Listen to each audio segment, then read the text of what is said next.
Oke, next, laporan posisi keuangan atau yang kita sebut itu laporan neraca. Laporan posisi keuangan adalah laporan sistematis mengenai aktiva, utang, serta modal dari suatu perusahaan dalam satu periode tertentu. Biasanya laporan ini juga sering dikenal dengan neraca atau balance sheet.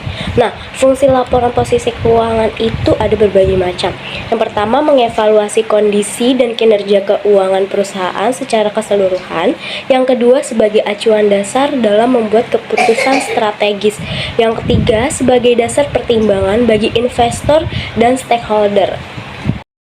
Komponen laporan posisi keuangan itu yang pertama ada aset. Aset terbagi menjadi dua, yaitu aset lancar dan aset tidak lancar. Aset yaitu harta yang dimiliki oleh perusahaan dan mempunyai nilai manfaat di masa depan. Nah, aset lancar adalah aset yang dapat digunakan dalam waktu kurang dari 1 tahun. Aset lancar berupa kas, piutang usaha, persediaan, beban bayar di muka. Dan yang kedua, itu ada aset tidak lancar. Aset tidak lancar adalah aset yang dapat digunakan lebih dari 1 tahun. Aset tidak lancar berupa aset tetap, investasi jangka panjang, aset tidak berwujud, aset lain yang bersifat tidak lancar. Komponen yang terakhir itu ekuitas. Nah, ekuitas ini kekayaan perusahaan yang dimiliki oleh pemilik perusahaan. Modal dapat bertambah maupun berkurang di setiap saat tergantung putusan dari pemilik perusahaan atau investor.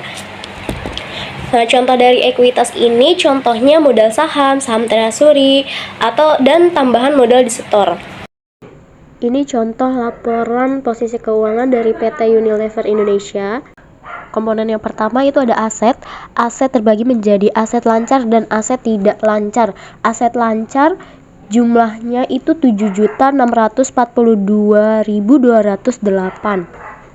Aset tidak lancarnya totalnya 11.426.324. Kemudian aset lancar dan aset tidak lancar dijumlahkan, jumlah asetnya menjadi 19.068.532. Komponen kedua ada liabilitas.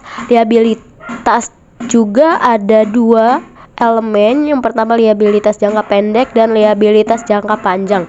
Liabilitas jangka pendek di sini jumlahnya 12.445.152. Liabilitas jangka panjangnya jumlahnya 2.302.111. Kemudian liabilitas jangka pendek dan liabilitas jangka panjang di jumlah liabilitasnya menjadi 14.747.263.000. Komponen ketiga yaitu ekuitas. Jumlah ekuitasnya sebesar 4.321.269. Kemudian jumlah liabilitas 14.747.263 ditambah ekuitas jumlahnya 4.321.269.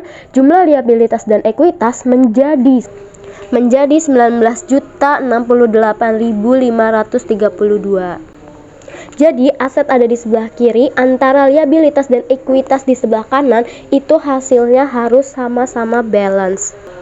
Jadi hasilnya harus seimbang antara aset dan liabilitas dan ekuitas.